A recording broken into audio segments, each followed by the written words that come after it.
오늘 말씀 보겠습니다. 고린도후서 7장 10에서 11절 다 같이 읽겠습니다.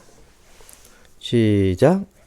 하나님의 뜻대로 하는 근심은 후회할 것이 없는 구원에 이르게 하는 회개를 이루는 것이요 세상 근심은 사망을 이루는 것이니라.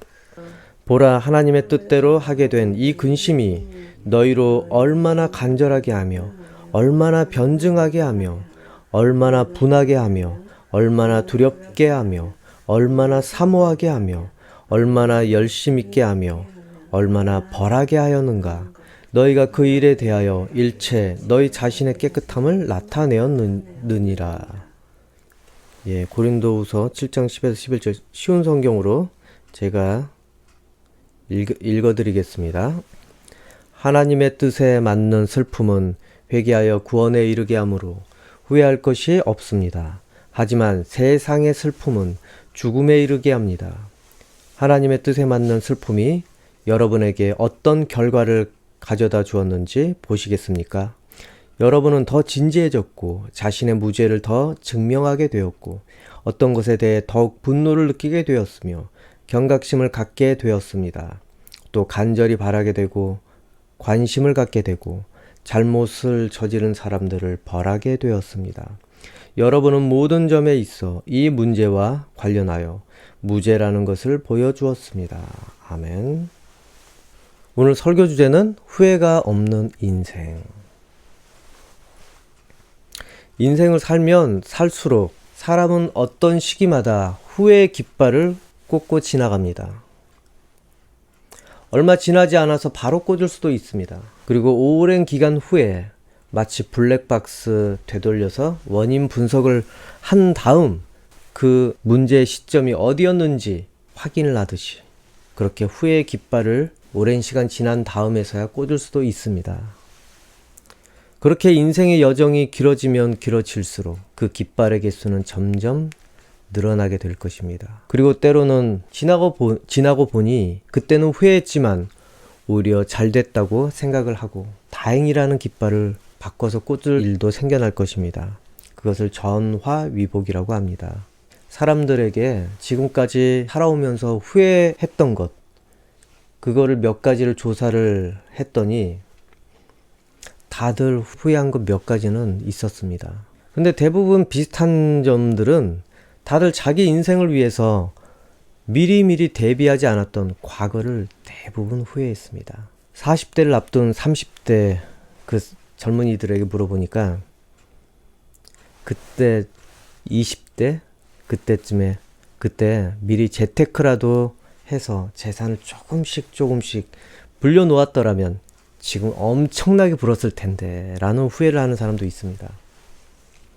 그렇게 투자를 미리미리 주식이라도 그렇게 갖다 놨더라면 지금 어마어마했을 텐데. 그리고 또 한 가지 후회하는 것, 외국어를 그때 조금씩이라도 해두었으면 지금 원어민 수준이 되지 않았을까. 조금씩. 갑자기 필요할 때 하려니까 고생이어서 그렇습니다. 그리고 또 다른 사람은 부모님께서 잔소리처럼 책 좀 읽어라. 그때 그 말을 들을 걸. 지금 갑자기 상식이라든지 여러 가지 생각의 폭을 넓히려니까 머리가 안 돌아가네. 이해력이 좀 딸리네. 책 읽을 만큼 여유가 없다는 것입니다. 또한 30대 후반인데도 건강 문제 때문에 후회한 사람들이 있습니다. 20대 그때쯤 술 좀 덜 먹고 담배 좀 안 피고 또 규칙적으로 생활을 할 걸.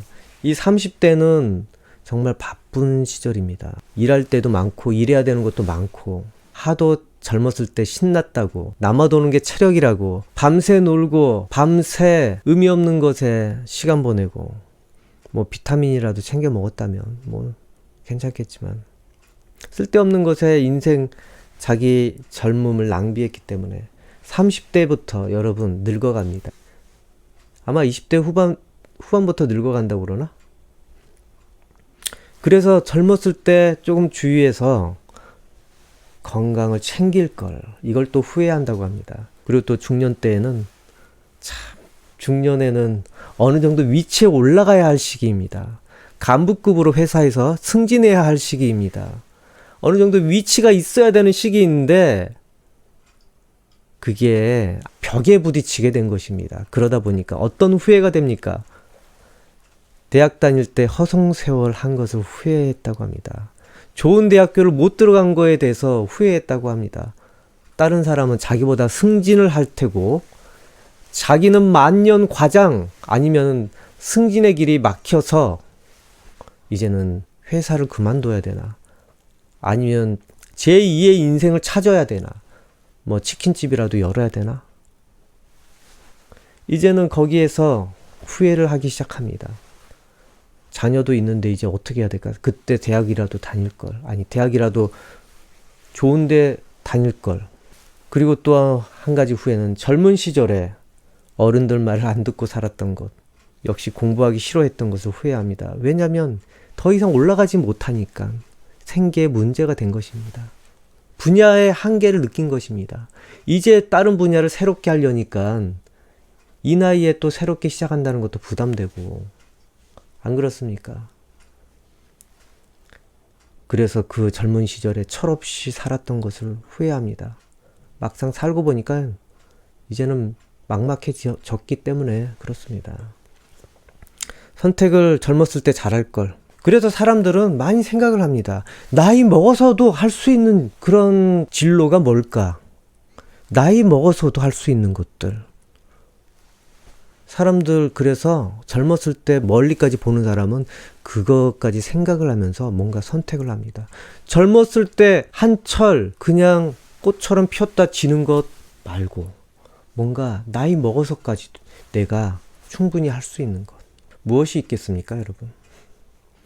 어떤 사람은 젊음을 댄스 한다고 미친 듯이 불태웠습니다. 어떤 사람은 밴드 한다고 불태웠습니다. 물론 좋습니다. 그걸 통해서 학원도 할 수도 있고. 근데 그건 젊은 다음에는 끝입니다. 왜? 또 다른 젊은 애들이 오기 때문에. 그래서 늘 부모님이 하신 말씀. 공무원 해라. 공무원이 제일 좋다. 애들은 내가 하고 싶은 거 할 거야. 내 인생 좋아하는 거 할 거야. 그 말도 나쁜 건 아니지만 살다 보면 이제 좋아하는 게 언제까지 좋아할지 가보면 압니다.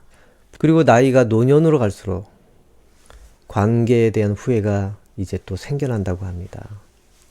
좀 더 잘 대해줄 걸. 조금 더 친절하게 할 걸. 그 시절에 돈 번다고 내가 너무 막대했나 봐. 인정사정 없이 대했나 봐. 너무 먹고 사느라고 힘드니까 너무 함부로 사는 것 같아. 그래서 나이 먹고 나니까 주변에 사람이 없네. 어디 정부 칠 곳도 없네. 그 다음 또 한 가지 후회는 자식을 똑바로 키울 걸. 자식을 똑바로 키울 걸. 자녀 귀한 줄만 알았고 자녀 예의범절 그 다음에 무엇이 옳고 나쁜지 생각을 안 했습니다. 돈 벌기에 바빴기 때문에 그냥 자녀는 알아서 살겠지. 무엇을 위해 살아야 되는지 조차도 이야기할 시간이 없었습니다. 공부하느라고 자녀는 바쁘고 또 부모는 돈 버느라고 거기 관심이 다가 있고 그러니 자녀를 똑바로 키우지 못한 것을 후회했다고 합니다. 여러분 그런데 이런 의문이 들게 됩니다. 공부를 열심히 한 사람은 그러면 뭐 후회가 없을까? 무엇을 후회했을까? 또 있다면 부모 말을 잘 듣던 사람, 대학 때 열심히 살았던 사람, 재테크 투자에 또 성공한 사람, 그런 사람 후회가 없겠습니까? 또 거기에 자식까지 잘 키운 노년은 과연 후회가 없을까요? 어느 정도 성공하고 위치에 오른 사람도 물론 인간이다 보니 후회를 하게 되어 있습니다. 그러나 공부 안 해서 말 안 들어서 멋대로 산 것, 이런 후회는 하지를 않습니다. 사실 이런 후회를 한다는 자체는 낮은 수준의 후회입니다. 열심히 살던 사람 어떤 후회를 합니까? 대부분 관계에 대한 후회를 하며 살게 됩니다. 열심히 산 만큼 사람들에게 신경을 못 써준 것, 그 관계에 대한 후회가 좀 고차원적인 인생을 산 사람들의 후회라고 생각을 합니다. 여러분은 지난날 무엇을 후회하고 살았습니까? 여러분 후회하는 것, 그리고 또 어제를 후회하거나 조금 전을 후회하고 있지 않습니까?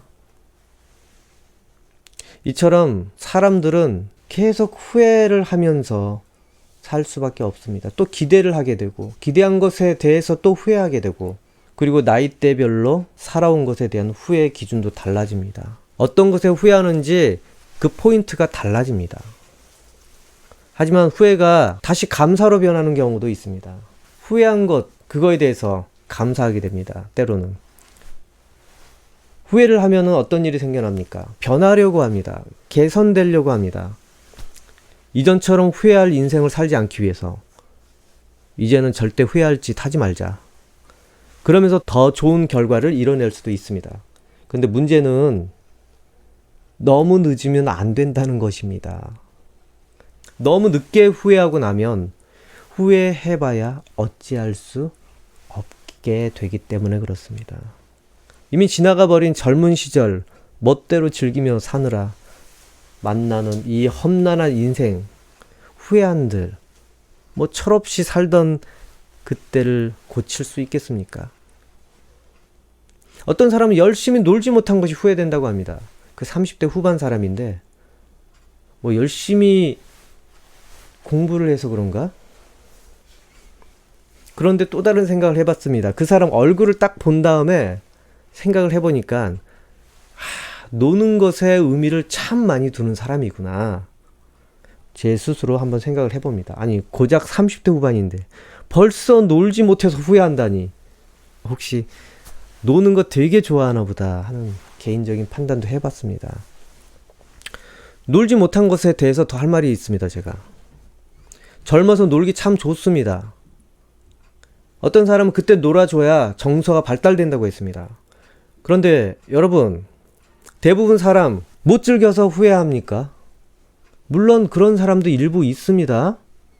그런데 그것보다는 열심히 살지 않고 어설프게 좀 즐기고 누려보려다가 대부분 후회한다는 것입니다.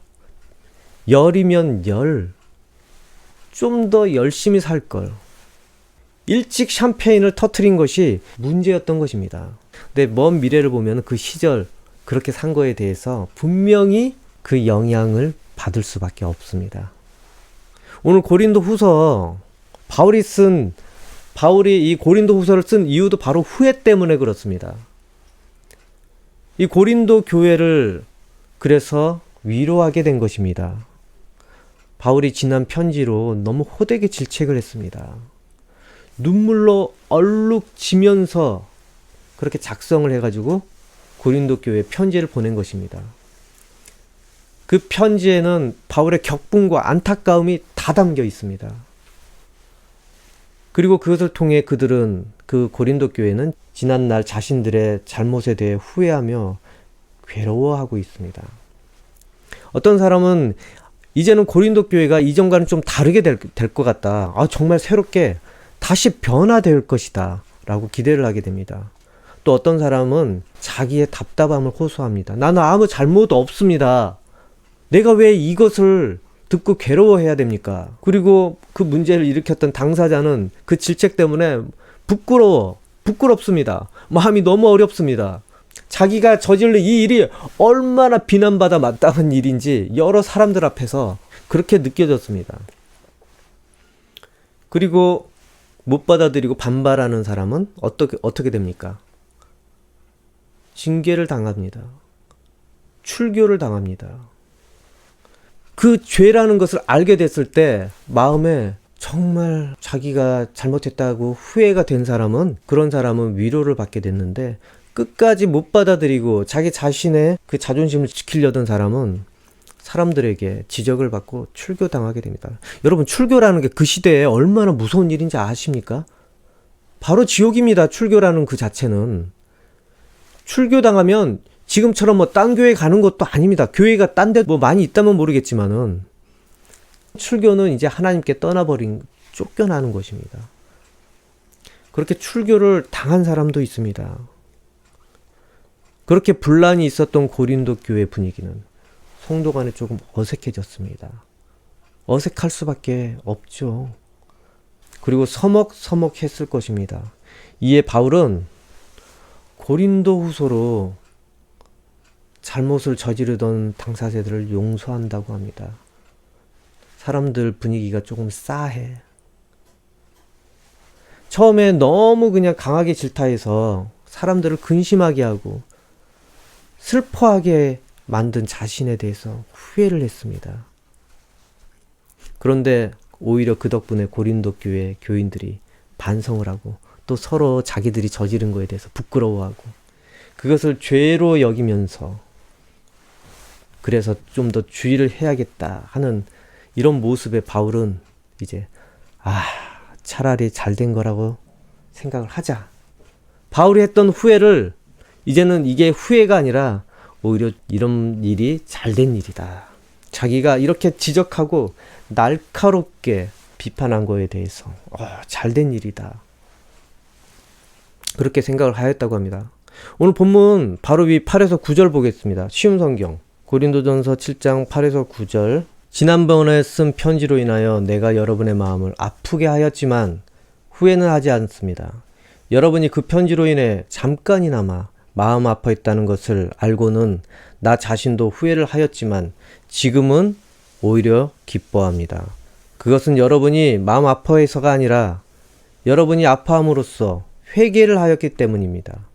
여러분은 하나님께서 원하시는 뜻대로 슬퍼하였으므로 우리 때문에 조금도 상처받지 않았습니다. 고린도 교회 사람들의 후회는 상당히 고통을 동반하였습니다. 자기 자신이 하나님께 죄 지었다는 것, 그것 때문에 교회 다니지 않은 사람이었다면은 하나님께 죄 진 게 뭔 상관이야 라고 생각을 할 수도 있습니다. 하지만 고린도 교회 사람들은 하나님을 그래도 믿으니까, 예수님을 믿으니까 그 교회에 온 것 아닙니까? 그런데 하나님께서 미워하는 짓을 했다고 생각이 딱 든다면은 고통이 동반됩니다. 하나님께 부끄럽고 그렇게 되는 것입니다. 하지만 바울도 역시 그들 고통과 똑같이 고통이 동반된 훈계를 하였습니다. 바울도 괴로웠다는 것입니다. 그들 모두가 괴로웠습니다. 그러나 그 괴로움 이후에는 모두가 기뻐하는 일이 생겨났습니다. 정말 낙심했고 자기가 저지른 일들이 그렇게 심각한지 몰랐었고 그러면서 모두가 괴로웠습니다. 바울도 괴로워서 이러려고 교회에 세웠나? 그러면서 눈물까지 흘리면서 글을 썼습니다. 여러분, 누군가를 눈물 흘려가며 안타까워한 적이 있습니까? 불쌍하게 생각한 적이 있다면 여러분, 바울의 심정이 이해가 갈 것입니다. 저러면 지옥 가는데 하나님 말씀을 들은 게 뭔 소용이야. 하나님이 싫어하는 짓을 하는데 저러면 지옥 가는데. 바울은 지옥이란 곳이 어떤 곳인지 누구보다 더 이해했을 것입니다. 그는 삼중천을 올라가 봤기 때문에 환상으로 지옥이 어떤 곳인지를 알기 때문에 저러면 딱 보면은 이 사람과 지옥이 매칭이 딱 되어서 더 괴로웠을 것입니다. 그러니 그 짓을 하는 것이 얼마나 불쌍하고 안타깝게 여겨집니까? 여러분, 그 내용이 궁금하지 않습니까? 도대체 그 사람들이 뭔 짓을 한 거야? 고린도 교회 사람들이 무슨 짓을 한 거야? 이전에 보낸 눈물의 서신에 대해서 사람들을 고통스럽게 했던 그 편지. 그 편지에 대해서 사람들이 다 궁금해합니다. 무슨 내용이었지? 그 눈물의 서신은 뭐야? 지금 주장이 여러 가지가 있는데 그중 하나는 고린도 전서라는 주장이 있습니다. 그 고린도 전서가 눈물의 편지다. 근데 또 어떤 사람은 아니야, 눈물의 편지는 유실이 되어서 사라졌어 라는 주장이 또 있습니다. 근데 우리는 고린도 교회가 도대체 어떤 짓을 하고 살아왔는지 고린도 전서를 보면은 어느 정도 유추해낼 수가 있습니다. 고린도 교회를 바울이 어떤 마음으로 대했는지 고린도 전서만 봐도 알 수 있습니다. 한번 제가 읽어드리겠습니다. 고린도 전서 11장 21에서 22절. 먹을 때 각자가 자기 것을 먼저 갖다 먹어 버리기 때문에 어떤 사람은 굶주리고 어떤 사람은 술에 취합니다. 여러분에게 먹고 마실 집이 없습니까? 여러분이 하나님의 교회를 멸시하고 가난한 사람들에게 굴욕감을 주려는 것입니까? 내가 더 이상 무슨 말을 하겠습니까? 이런 행동에 대해 잘했다고 칭찬을 할까요? 이번 일에 대해서는 절대로 칭찬할 수가 없습니다. 고린도전서 4장 7에서 8절. 여러분을 별다르게 생각하는 사람이 누구입니까? 여러분이 하나님께로부터 받지 않은 것이 무엇이 있습니까? 모두 받은 것인데 왜 받지 않은 것처럼 자랑하고 있습니까? 여러분은 벌써 배가 불렀습니다. 이미 부자가 되었습니다. 우리 없이도 이미 여러분은 왕노릇을 하였습니다. 우리도 여러분과 함께 왕노릇 할 수 있도록 차라리 여러분이 진짜 왕이었으면 좋겠습니다. 얼마나 공격적으로 바울이 편지를 썼습니까? 고린도전서에. 정말로 교만하고 이기적인 사람들이 다수가 있었다는 것입니다. 그리고 바울의 사도권까지 비판을 했습니다. 예수님을 직접 만나지 않은 사람이 사도가 됐다. 자격이 없다. 그러니까 바울은 편지로 자기 사도권을 주장을 하였던 것입니다. 그러면서 또 교회가 여러 파로 나누기까지 했습니다. 이 고린도 교회는 뭐 나는 바울파다, 뭐 나는 아볼로파다 막 이러면서 때로는 그리스도파, 그리고 버젓이 우상을 섬기고 음행까지 저질렀습니다. 어떤 음행이었는지 아십니까? 자기 계모와 음행을 저질렀습니다. 완전히 난장판이었습니다. 다 지옥 가는 교회를 바울은 세웠다는 죄책감에 사로잡히게 된 것입니다. 말씀이 전해졌는데 왜 모두 지옥 갈 구덩이에 처박히는 사람들로 되었을까? 그래서 바울은 눈물을 흘리면서 편지를 쓴 것입니다. 교회 상태가 이게 복음을 통해서 모두 변화되고 또 그 다음에 계속 유지가 되어야 하는데 오히려 밖에 세상 사람들보다 더 부도덕한 곳이 되어버렸기 때문에 그렇습니다. 여러분, 고린도 교회가 저지른 그 일들은 모두 지옥행위입니다. 지옥행으로 보내는 교회가 되어버린 것입니다. 그 눈물의 편지가 고린도 전서이든 아니든 간에 어떤 말을 했는지 그 편지에 예상이 되었을 것입니다. 그 교회는 바울의 복음 전파에도 적극적으로 이전에는 후원을 했습니다. 그런 일하던 교회가 이렇게 난장판이 되니 가슴이 매우 아팠을 것입니다.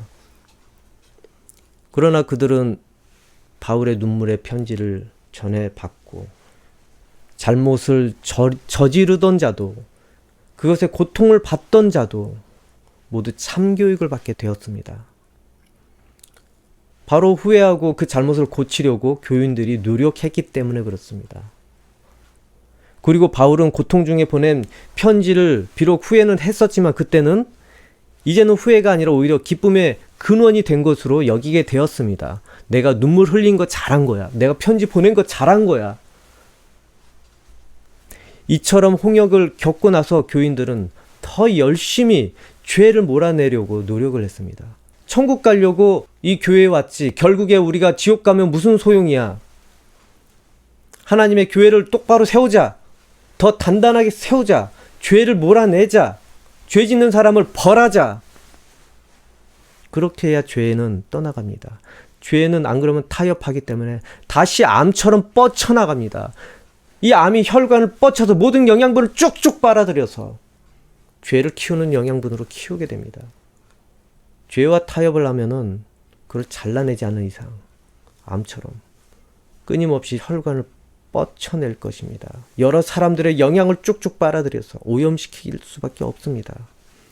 그래서 이 사람들은 결단을 내리고 그렇게 후회하고 회개하게 되었습니다. 여러분 인생 중에 때론 후회할 선택을 분명히 만나게 될 수도 있습니다. 어쩌면 지금이 될 수도 있습니다. 먼 미래 지금을 후회할 수도 있습니다. 지금 이 시기를 후회할 수도 있습니다. 그 후회할 선택을 하고 나서는 시간이 길어지면 길어질수록 정말 되돌릴 수 없는 영구적인 후회로 인생에 새겨지게 될 것입니다. 만약 선택하기 전에 후회할 것 같다 생각이 든다면 자신의 마음을 잘 다스리기 바랍니다. 그리고 사람들의 조언에 귀를 기울이시기 바랍니다. 이미 그 시기를 살았던 사람의 조언에 대해서 말입니다. 또 성공한 사람들의 조언에 대해서 귀를 기울이십시오. 애들 많이 유혹하는 게 많습니다. 뭐 쇼미더머니 막 즐겁게 사는 거 자기 인생을 저질러 버려. 자기 재능을 저질러 버려. 재능을 막 저지르게 그렇게 애들을 유혹하는 방송들이 너무 많이 있습니다. 그 재능이 어떻게 저질러집니까? 근데 재능이 대부분 예능으로 가버렸습니다. 재능이란 자체가 왜 다 예능이냐고. 다 예능적 기질은 다 있습니다. 어떤 사람이 축구선수인데 이야기했습니다. 자기 한 두세 달, 8달 피아노 연습하면은 어떻게 될까요? 자기 축구선수인데. 미친 듯이 하루에 8시간 이상 피아노를 연습하면 자기도 수준급 올라간다는 것입니다. 관심이 있기 때문에 맨날 거기에만 연습합니다. 그거만 듣습니다. 사람들에게 누구나 다 능력이 있다는 것입니다. 만약에 자기가 8시간 8개월을 했다면 자기는 축구선수가 안 될 수도 있다고. 그렇기 때문에 젊은이에게 이런 이야기를 합니다. 싫어하지만 열심히 해라. 그게 능력이 되고 그게 재능이 될 것이다. 대부분 태어났을 때는 재능이 있고 그게 자기가 재능이라고 생각하는 거는 주변에 잘 접했기 때문에 익숙하기 때문에 그거에 대해서 받아들이다 보니까 재능으로 굳혀진 것처럼 보이지만 누구나 열심히 하면은 그게 자기의 재능으로 될 수가 있다고 이야기합니다. 이렇듯 여러분이 예능만 보고 익숙하다 보니까 친숙하다 보니까 그쪽 재능만 파고들다 보니까 추구하는 거에 대해서 거부감이 생깁니다. 그런 예능은 즐겨야 됩니다. 느낌으로 나오기 때문에. 즐기고 느끼는 거에 최적화되어 있기 때문에 공부하기가 싫어집니다. 그러다 보니까 어떻게 됩니까? 결국 나중에 후회하게 됩니다. 모두 쇼미더머니 하겠습니까? 거기 있는 사람들은 젊었을 때 한철입니다. 그것도 20대까지. 30대 누가 쇼미더머니 이러고 있습니까? 최고의 잘 나간 사람 빼고. 결국에 대부분의 사람들이 나중에 후회할 일들이 한 가지가 있는데 수고하지 못한 것들입니다. 더 생각해보지 못하고 선택한 것. 젊어서 선택은 그 다음으로도 연결되기 때문에 수없이 많은 조언들을 받아들여야지 사람이 후회가 조금은 줄어들 것입니다. 그 수없이 많은 조언이 있는 책이 있습니다. 그게 무엇인지 아십니까? 여러분 앞에 있는 성경입니다. 잠언은 지혜서라고 합니다. 하나님께서 물려주셨습니다. 여러분들에게 물려주셨습니다. 그 내용은 하나님께서 사람에게 영감을 주셔서 감동을 주셔서 쓰게 한 것입니다. 그대로만 살아도 여러분 인생 여정의 후회는 많이 줄어들 것입니다. 여러분. 그리고 또 인생을 초월해서 후회 없게 하는 것이 있는데 그것은 바로 예수님께서 주신 복음이라는 것입니다. 지금 생을 끝내고 나면 후회해도 소용없는 상황을 만나게 될 것입니다. 아무리 후회해도 이거는 번복이 될 수가 없습니다, 여러분. 예수님께서 여러분에게 살아있을 때 말씀하신 거에 대해서 주의 깊게 들으십시오. 마음을 열고 들으십시오. 여러분이 내일 죽을지 누가 장담해 줄 수 있겠습니까? 지옥 간 다음에 후회해봐야 천국으로 바꿔주지 않습니다. 여기서 호흡이 끊어지는 순간 이제는 봉인됩니다, 여러분. 생명체계 없으면 바로 지옥입니다. 우린 지옥이라는 게 그냥 그런가 보다 하겠지만 예수님의 말씀과 계명이 여러분 그게 정말 복이라는 거 잊지 마십시오. 그거 듣기 괴롭고 때로는 반박하고 싶고 마음을 또 힘들게 할 수도 있습니다. 그러나 그것을 듣고 지난 삶을 후회를 한다면은 회개를 한다면은 그거는 기회를 여러분이 만나게 된 것입니다. 여러분을 구원으로 인도하게 되는 시기가 되었다는 것입니다. 여러분의 인생을 가장 기뻐하게 하는 것은 무엇이겠습니까? 대책 아닙니까? 내가 대책을 못 세워서 후회하는 거 아닙니까? 다 후회하는 게 그겁니다. 노후 대책을 세우지 않고 재테크를 안 했구나. 자녀를 대책 없이 키웠구나. 내 생활을 대책 없이 즐기기만 해서 내가 학벌이 부족하고 그래서 인생길이 막막해지고. 여러분 대책 아닙니까? 대책. 대부분 후회하는 것들 대책을 못 세워서 후회하지 않습니까? 천국 대책 세워놓고 지금 살고 계십니까? 지옥 대책 세워놨습니까? 안 갈 거라는 확신합니까? 없다고 확신합니까? 나중에 후회하게 됩니다. 죽고 났더니 후회하게 된다는 것입니다. 대책도 하나 안 세우고 그냥 살았구나. 예수님 이름이라도 한번 불러볼 걸. 여러분 지금 예수님 믿느라고 힘들 수도 있습니다. 하나님 믿는 게 힘들 수도 있습니다. 나를 많이 억제해야 되고 절제해야 되고 내가 즐기는 거에 대해서 죄책감을 받아야 되고 내가 기쁘다고 하는 것들을 내가 내려놔야 될 수도 있습니다. 내가 또 수고를 더 해야 될 수도 있습니다. 또 목사님에게 맨날 잔소리 들을 수도 있습니다. 교회 가면은. 하지만 그 모든 것이 여러분 천국에 대한 대책이라고 생각을 해 보십시오. 여러분 그 정도도 못 해줍니까? 미래를 위해서 여러분 수고하지 않습니까? 감당하지 않습니까? 여러분 인생 수고한 것에 대해서 후회해 본 적이 몇 번이나 있습니까? 수고한 것에 대해서는 대부분 후회하지 않습니다. 어딘가는 쌓여있기 때문에. 근데 놓은 거에 대해서는 분명히 후회합니다. 쌓인 것이 없습니다. 잠깐 기분 내고 끝입니다. 이 기분이 1년 지속되지 않습니다, 여러분. 뭐 좋은 추억이 있겠지만은, 하지만 수고하고 열심히 한 것은 절대 후회가 되지 않습니다. 비록 이게 헛수고라는 생각도 있겠지만 어딘간 남습니다. 예수님을 믿을 때도 여러분 수고하고 헌신하는 게 절대 후회가 되지 않을 것입니다. 이게 어딘가 남습니다. 여러분 헌금 낸 거 하늘 창고에 남는다고 했습니다. 여러분 기도한 거 향기가 돼서 하나님께 올라간다고 했습니다. 여러분 하는 것 모든 것이 헛수고가 아니라는 것입니다. 순종한 것 하나님께서 다 알고 계십니다. 여러분이 후회하는 것이 무엇인지, 후회할 것이 무엇인지 기억하십시오. 인생에서도 마찬가지고. 오늘 내일 우리가 후회할 것이 있다면 어떻게 해야 됩니까? 하나님 뜻에 맞게 회개하십시오. 그냥 세상 사람들이 하듯이 후회하지 마십시오. 세상 사람들 후회하고 저지르고 또 후회하고 그렇게 반복하면서 그 다음에 나중에 깨닫게 됩니다. 하지만 하나님께서는 그게 아니십니다. 그 후회가 여러분에게 기쁨이 되게 만들어 주신다는 겁니다. 여러분 후회는 세상의 후회와는 다릅니다. 우리는 회개라는 것이 있습니다. 우리가 후회한 다음에 하나님께 기도하며 회개하게 됩니다. 회개할 때 어떤 일이 일어나는지 아십니까? 하나님께서 기뻐하십니다. 그리고 여러분을 귀하게 받아들여 주십니다. 하나님께 아뢰십시오. 세상의 후회 물론 그것도 중요합니다. 근데 하나님 믿는 사람이 후회하고 회개하지 않는다면 여러분은 계속 그것을 통하여서 고통을 받을 것입니다. 여러분 모든 후회가 남김없이 싹 회개로 깨끗해지기 원합니다. 하나님께 아뢰십시오. 그럼 위로가 되는 여러분 인생이 될 것입니다. 기도하겠습니다.